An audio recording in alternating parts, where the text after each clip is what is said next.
भारत माता की, भारत माता की। ये देखो आगे आगे वाले बोलते पे थे लारे खानो नहीं जीमे हुए रहे। पुगराज सिंह खानो बनाए नहीं आज, खानो जीम लियो सब लोग।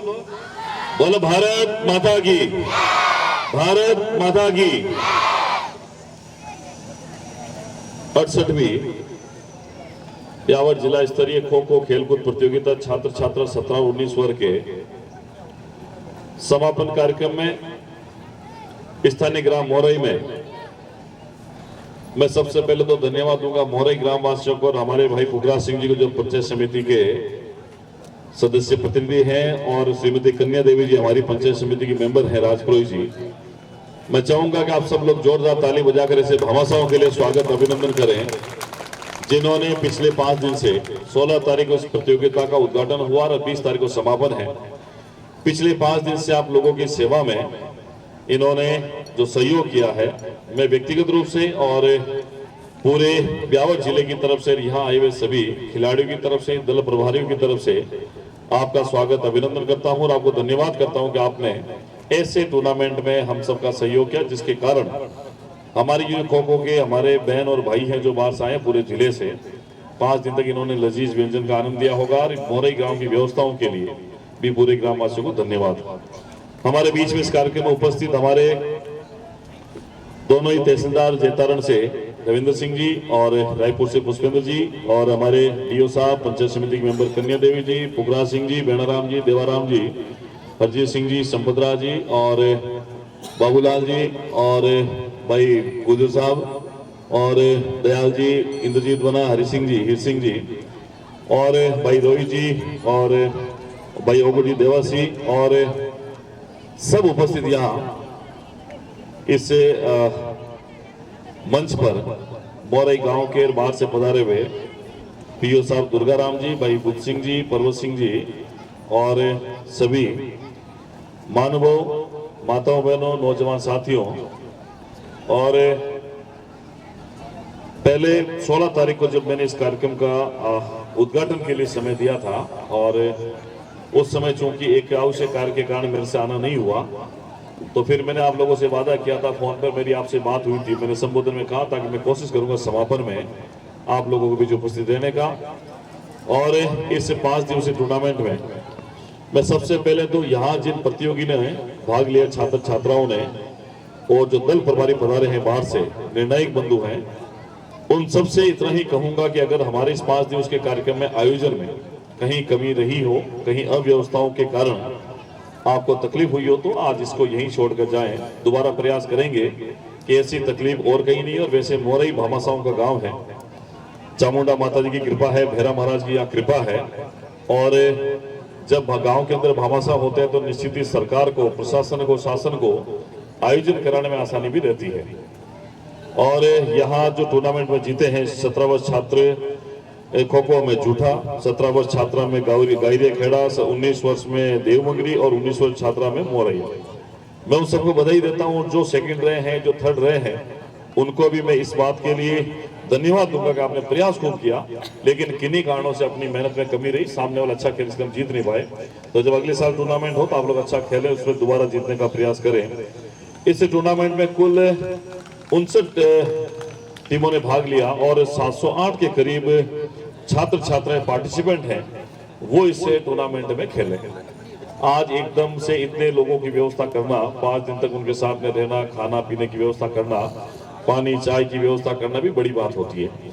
और ये जिम्मेदारी चूंकि गांव के भामाशाहों ने ली, भाई पुगराज सिंह जी ने और आपकी पूरी टीम ने बड़ी जिम्मेदारी लेकर इस कार्यक्रम को सफल बनाया है। और विद्यालय प्रबंधन का इस बात के लिए धन्यवाद है कि आपके स्टाफ ने, जो बाहर से लोग आए हैं, उनकी व्यवस्थाओं का जिम्मा भी आपके कंधों पर था, इसलिए गांव वालों ने, स्कूल वालों ने मिलकर अच्छा काम किया, इसके लिए आपको धन्यवाद है।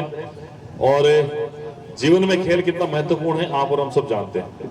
प्रधानमंत्री मोदी जी से लेकर मुख्यमंत्री भजनलाल शर्मा जी तक और यहाँ हमारे जिले वाले भी सब लोग चाहते हैं कि हमारे जो छात्र छात्राएं हैं अलग अलग टूर्नामेंट्स के अंदर, अलग स्पोर्ट्स के अंदर खेलें।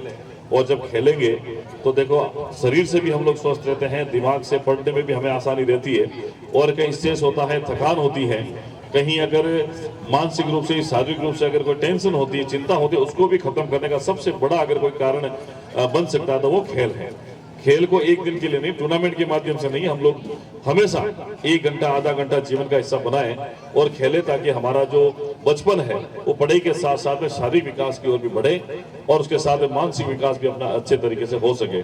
और अगर मानसिक विकास ठीक नहीं होगा तो मेरे पास जो डिपार्टमेंट है उस डिपार्टमेंट मानसिक विकास भी करने की जिम्मेदारी हमारी है। इसलिए आप सबको बधाई देता हूं, अच्छा खेले। निर्णायक बंदों को भी धन्यवाद कि 5 दिन से टूर्नामेंट में अच्छा निर्णय भी दिया, और मुझे नहीं लगता है कि किसी टीम के साथ में कोई पक्षपात हुआ होगा जिसके कारण उनको कहीं भी निराशा हाथ लगी होगी। खेल वही होता है जिसमें निर्णय भी अच्छा हो, खिलाड़ी भी अच्छे खेले हो। और मैंने बीपीएड करी थी, मैं आपको बताऊं मैंने बीपीएड कर रखी है। मैं जब केकड़ी से मैंने बीपीएड करी तो हमारे कॉलेज के अंदर इंटर ग्रुप हुआ करते थे, 5-6 ग्रुप हुआ करते थे। उसमें क्रिकेट भी होता था, हॉकी भी होता, वॉलीबॉल भी होता, ये खो खो भी होता और बहुत सारे फुटबॉल वगैरह बहुत सारे गेम होते थे। तो खो खो भी हम लोग उस समय खेलते थे। ये हमारा ट्रेडिशनल राजस्थान का, हमारे इंडिया का गेम है खो खो, जिसके कारण हम लोग चैंपियन भी हैं इसके अंदर। और मैं आपको भी करूंगा यही कहूंगा कि आप लोग जब डिस्ट्रिक्ट लेवल से जीत के गए हैं तो स्टेट लेवल में अच्छा खेले, था स्टेट लेवल में अच्छा खेलेंगे तो आपको मेडल मिलेगा। आपकी जीत जब होगी तो सरकारी नौकरी में भर्ती के लिए भी आपको इस प्रकार की ये जो मेडल है, जो सर्टिफिकेट है, वो काम आते हैं, ताकि आप लोग अपने जीवन में अच्छा करने का प्रयास करेंगे तो ये मेडल है आपका जीवन में आगे बढ़ने के लिए काम आएगा। और अभी जो मुझे यहाँ के पीओ साहब ने और आपने बताया, एक तो डीओ साहब, मैं 3 बजे आ गया और आप 3:30 बजे आया, ये मुझे बिल्कुल भी अच्छा नहीं लगा। आइंदा से इस बात का ध्यान रखें कि जब कोई कार्यक्रम का निश्चित समय होता है उस निश्चित समय से पहले अपने को व्यवस्था क्यों, आप जिले के मालिक है शिक्षा विभाग के, और जब मैं आता हूं उसके बाद आप आते हैं अपने साथियों को लेकर, तो ये ना तो कोई शिक्षा व्यवस्था के लिए ठीक है, ना किसी आयोजन की मर्यादा के लिए ठीक है, ना अपने खुद के लिए ठीक है। द पंक्चुअलिटी ऑफ टाइम है जो वो हम तो गुरुजनों से सीखते हैं, और आज अगर आप इस तरीके से लेट आएंगे तो दोबारा मैं नहीं चाहूंगा कि ऐसे कभी घटना पुनरावृत्ति हो, क्योंकि आपसे लोग सीखते हैं। मुझे बड़ा अजीब सा लगा कि मैं आ गया, आप 15 मिनट बाद में आराम से टहलते आ रहे, ये दोबारा ऐसा नहीं चलेगा। आपका नहीं, किसी अधिकारी के लिए ये ठीक बात नहीं है। हम लोग जब किसी कार्यक्रम में जाते हैं पहले से तय करके जाते हैं, बता के जाते हैं इतने बजे हम लोग पहुंच जाएंगे, उसके बाद पहले की व्यवस्था माकूल होनी चाहिए। ये कि जो विद्यालय हमारे आप भामासा है हमारे, आपने बनाया है, तो आप इसको चालू कराने के लिए क्या कर सकते हैं, ये चालू हुआ नहीं अभी यहाँ विद्यालय। आप पता करके मुझे 2 दिन के अंदर बताना एक बार, मंडे तक के इस विद्यालय में अगर चालू कर देंगे 10 लाख रुपए देकर टीन शेड बना दूंगा यहाँ बढ़िया से छात्र छात्राओं के लिए, बढ़िया सा। और आपने ये कहा है मुझे हॉस्पिटल के लिए, मैंने अभी 1,59,000 की पीएससी के अंदर स्वीकृति कराई है। जो हॉस्पिटल, ये जो बिल्डिंग 1,59,00,000 1.59 CR, ये इतनी मैंने 1.5 करोड़ के करीब स्वीकृति करे, उसका काम भी होगा। लेकिन आपने कहा है कि पहले से 1 करोड़ का काम चल रहा है, तो उसकी अमाउंट ये जो कुछ गांव वाले कहेंगे वो पीएससी के लिए हम लोग करवा देंगे। आपके समोकी से लेकर ये मोरई होते हुए सीधा जो बलाडा की तरफ जाती है, ये 12 किलोमीटर की रोड है, ये मैंने बजट के अंदर स्वीकृति करा दी है। इसके टेंडर लगने वाले, टेंडर लग चुके हैं। जब वर्क ऑर्डर मिल जाएगा, जैसे ही बारिश खत्म होगी उसके बाद में ये, और पहले 3.75 की रोड थी, मतलब 12-13 फीट के करीब, अब इसके बाद 5.5 मीटर करा दिया, लगभग उससे डबल हो जाएगी रोड, 20 फीट तो डामर की हो जाएगी।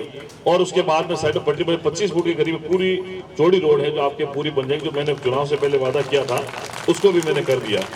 और समय पर आप लोगों ने मुझे और कुछ बातें बताई है, इसमें ग्रामवासियों ने मुझे कुछ कहा है, तो निश्चित इस पर आने वाले समय में पूरी बात आप लोगों से मिल बैठ कर करेंगे। गांव के विकास के संबंध जो भी बात होगी वो करेंगे समय में। इसलिए थोड़ा सा आपसे जल्दी निकल रहा हूँ कि आज पूरे ऑल इंडिया के इंटरनेशनल क्रिकेटर जो है, लीजेंड क्रिकेट का बरकतुल्ला खान स्टेडियम जोधपुर में ओपनिंग है, मैं चीफ गेस्ट हूँ, मुझे वहां से इनोग्रेशन करना है, जहाँ हरभजन सिंह है, इरफान पठान है, और ये दूर से जितने भी हैं इंटरनेशनल क्रिस गेल जैसे खिलाड़ी हैं, ये आज आएंगे। लीजेंड क्रिकेट का आज ओपनिंग है, 26 तारीख तक चलेगा। मेरा सौभाग्य कि जो सपना मैंने कभी देखा था, हम भी क्रिकेट खेलेंगे, आज उन बड़े खिलाड़ियों के साथ में मुझे वहां चीफ गेस्ट के रूप में जाने का अवसर मिलेगा। 7 बजे वो ओपनिंग सेरेमनी है, मुझे जोधपुर पहुंचना है। पहले मैं 3 दिवसीय कार्यक्रम बना के आया था कि मैं 23 तक रहूंगा, लेकिन मैं फिर आज जोधपुर से सीधा जयपुर निकलूंगा। कल मुख्यमंत्री के साथ हमारी कोई मीटिंग से इंपॉर्टेंट, 22, 23, 24 को मैं यहाँ हूँ। 23 को शिमला के अंदर डिस्ट्रिक्ट लेवल का टूर्नामेंट है, तो समय पर 9 बजे वो कार्यक्रम एग्जैक्ट शुरू करवा दे, 9 बजे मैं वहां पहुंच जाऊंगा। उसके बाद एक पाली कार्यक्रम में जाना मुझे। तो जिले के अंदर जितने भी टूर्नामेंट्स होते हैं, तो इन खिलाड़ियों को किसी प्रकार की समस्या नहीं, ना रहने की हो, ना खाने पीने की हो, ना इनके कोई आने जाने की कोई असुविधा हो, ये जिम्मेदारी हमारी होगी। जितनी जिम्मेदारी आपकी जितनी हमारी है, जनप्रतिनिधि की है, समाज सेवी की है, भामाशाहों की है, तो जब हम सब एक परिवार के रूप में काम करेंगे तो निश्चित ही ये खिलाड़ी बड़ी आशा लेकर आते हैं कि हम खेलेंगे अच्छा। सब तो जीत नहीं सकते, कोई तो जीतेगा कोई हारेगा, तो जो जितने 4-5 दिन रहते हैं ना, तब तक वहाँ इन लोगों को सुविधा अच्छी मिले। हम लोगों ने प्रयास किया कि इन लोगों की जो सुविधा है उसको बढ़ाने के लिए भी सरकार आने वाले समय में और बेहतर करने का प्रयास करेगी।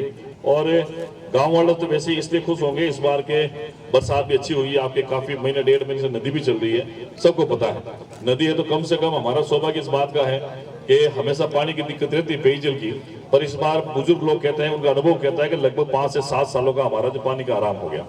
बेरे जो है, ओपन वेल है, ये जो ट्यूबवेल, ये सारे रिचार्ज हो जाएंगे, तो कम से कम पानी की दिक्कत भी खत्म हो जाएगी। मैं एक बात पुनः ज्यादा समय नहीं लेते हुए आप सबको बधाई शुभकामनाएं देता हूं कि जितने भी हमारे ये प्यारे प्यारे छात्र और छात्रा हैं जिन्होंने 17-19 वर्ष की छात्र छात्रा खेलकूद प्रतियोगिता खो खो जो हुई है जिला स्तरीय, इसमें भाग लिया।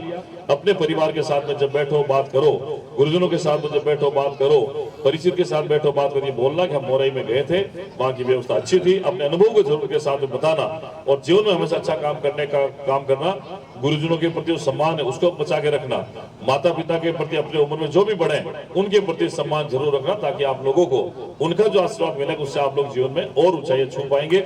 मैं आप सबका बहुत बहुत धन्यवाद देते मेरी बात को खत्म करूंगा, और यहाँ जितने भी लोग पधारे उन सबका धन्यवाद करते हुए आप सबके मंगलमय जीवन की शुभकामनाएं करता हूँ। बहुत बहुत धन्यवाद। जय हिंद, जय भारत, जय जय राजस्थान।